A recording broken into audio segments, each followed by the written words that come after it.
తదుపరి మకర రాశి sir. August 14 వరకు వాళ్ళకి ఎలా ఉంది? మకర రాశి అసలు కన్యా రాశికి గట్టి పోటీ ఇచ్చేటటువంటిది ఈ మకర రాశి అనమాట. ఏలినాటి శని జరుగుతోంది. దీనికి గ్రహస్థితి ఏ విధంగా ఉందంటే, మనకి ధనస్థానంలో శని, రాహు 3 తిరుగు లేదు, 5 గురుడు, కుజుడు కొంచెం బాగుండలేదు. తర్వాత రవి శుక్రులు ఇద్దరు మిథున కర్కాటక రాశులు.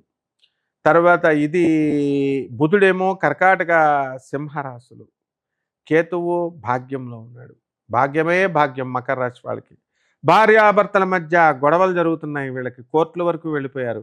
కోర్టులో ఇంకా బెంచీ మీదకి రావట్లేదండి తీర్పులు అని ఎదురు చూస్తున్నారు. ఇప్పుడు వచ్చేస్తాయి మీకు. ఇది ఎలాగంటే, ఎంతమంది పెద్ద మనుషులు చెప్పినా, ఎంతమంది పోలీస్ ఆఫీసర్స్ ఐపీఎస్లు చెప్పినా, ఎంతమంది ఆనరబుల్ జడ్జెస్ వాళ్ళు చెప్పినా ఈ మకర రాశి వాళ్ళు వినరనమాట. అరే అత్తగారిని బాగా చూసుకో, కోడలను బాగా చూసుకో, భార్యను బాగా చూసుకో, తల్లిదండ్రులు నీ తల్లిదండ్రులు కూడా అందరినీ సమానంగా చూసుకో అంటే వీడికి ఎక్కదు. నేనే మొనార్కని అని. ఇటువంటి వాడు ఏదో యూనివర్సిటీ డిగ్రీలో పిహెచ్డి డిగ్రీ తీసుకుంటున్నట్టు బిల్డప్కి కోర్టులకు వెళ్ళారు కదా, ఇదిగో ఆ డిగ్రీ ఇప్పుడు వచ్చేస్తుంది. వీళ్ళకి విడాకులు ఇచ్చేస్తారు. కాబట్టి వీళ్ళు కోరుకున్న విడాకులు గ్యారంటీ, అందులో డౌటే లేదు. ఇక వృత్తి, వ్యాపార, ఉద్యోగ విషయాల్లో తిరుగులేదు. జీతాల మీద జీతాలు పెరుగుతాయి, ప్రమోషన్స్ వస్తాయి, సంపద పెరుగుతుంది, స్థలాల రేట్లు పెరుగుతాయి. వీళ్ళు కొనుక్కున్నప్పుడు తక్కువ రేట్లకు వచ్చేస్తాయి. వీళ్ళ మామగారులు వీళ్ళ దగ్గర, అరే నువ్వు సాఫ్ట్వేర్ ఇంజనీర్ కదా నాయన, నాకు లోన్ కావాలి కాబట్టి నువ్వు ఒక 45 లక్షలు నా పేరు మీద నాకు రాసివ్వు, లోన్ తెచ్చి అని అంటాడు. వీణ అమిత ప్రేమ, మామగారి మీద ప్రేమ వచ్చేసి తెచ్చిచ్చేస్తాడు. తీరా తెచ్చిచ్చిన తర్వాత ఆయన మామగారు 3 ఈఎంఐలో 2 ఈఎంఐలో కడతాడు. తర్వాత కట్టకపోతే అత్త మీద కోపం దొత్తన్నట్టు పెళ్ళాం మీద కోపం వెళ్ళిపోయి ఆ భార్యతో డైవర్స్ డిగ్రీలు అప్లై చేసేస్తారనమాట ఈ మకర రాశి వాళ్ళు. కాబట్టి ఎవరు అడిగినా లోన్లు ఇప్పించకండి, జాగ్రత్తగా ఉండండి మకర రాశి వాళ్ళు.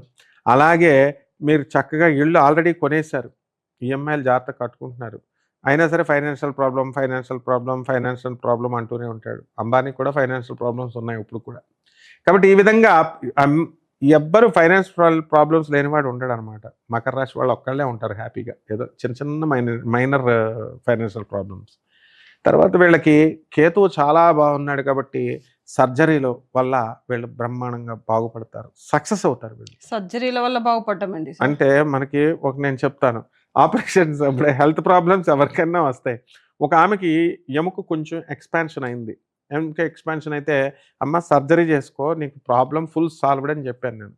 చెప్తే నేను కాదు, మిగతా మా తోటి డాక్టర్స్ అందరూ కూడా చక్కగా చెప్పారు, బాగుంది, విన్నాను కదా, అలోపతి కాదు, I will go to ayurvedic అని వెళ్ళింది. వాళ్ళు గిసాజులు చేసేసారు. మొత్తం మీద 1,00,000-1,50,000 లాగి పడేశారు. అది తగ్గాలిగా. ఆ ఎక్స్పాన్షన్ అయిపోయినప్పుడు, బోన్ ఎక్స్పాన్షన్ అయినప్పుడు దాన్ని కట్ చేయాలి. అంత చెప్పినా వినరు. ఆ తర్వాత ఏమైంది, అక్కడ 1,50,000 ఇచ్చేసుకున్న తర్వాత ఇప్పుడు మళ్ళీ వచ్చి మన గాంధీ హాస్పిటల్లో మనకు ఆపరేషన్ సర్జరీ ఫ్రీ కదా, అక్కడ చక్కగా చేసుకున్నారు. మరి ఇప్పుడు ఏం జరిగింది, లాభం పొందారు. లేకపోతే పర్మనెంట్ ప్రాబ్లం ఉండదు. అంటే హెల్త్ ప్రాబ్లం ఉన్న గురుగ్రహం బాగుండడం వల్ల వీళ్ళు సర్జరీల వల్ల లాభం పొందుతారు, భాగ్యంలో కేతు ఉన్నప్పుడు. అదనమాట అక్కడ. అలాగే ఉప్పు చేపల బిజినెస్ కనుక చేస్తే, ఏ బిజినెస్ లేదండి మేము ఖాళీగా ఉంటున్నామండి అని అనేవాళ్ళు ఉంటారు. అటువంటి వాళ్ళు చక్కగా ఖాళీగా ఉండక్కర్లేకుండా ఉప్పు చేపల బిజినెస్ చేసుకున్న బ్రహ్మాండంగా సక్సెస్ అవుతారు. అలాగే శని ఎంత బాగున్నాడంటే అంత బాగున్నాడు. చాలామంది స్క్రాప్ ఐరనే కదా అనుకుంటాం మనం, ఏరుకుంటారు చూడు ఇనుము. ఆ ఇనుముతో బ్రహ్మాండంగా 4 అంతస్తుల బిల్డింగ్ కట్టిన వాళ్ళని చూశాను నేను. అది ఎప్పుడు ఈ మకర రాశి వాళ్ళు కనుక ఈ నెలలో అలాంటి బిజినెస్ కనుక పెట్టుకుంటే బ్రాండ్ సక్సెస్. చేపల బిజినెస్సే కదా అని మనం అనుకుంటాం. 4 చోట్ల 4 ఏరియాల్లో చేపలు బొట్టలు పెట్టుకుని అమాయకురాల్లాగా కూర్చుంది. మన గృహప్రవేశం చేయించడానికి వెళ్ళాం, 4 అంతస్తుల బిల్డింగ్ కట్టింది. అంటే దశలు కలిసి వచ్చినాయి వీళ్ళకి.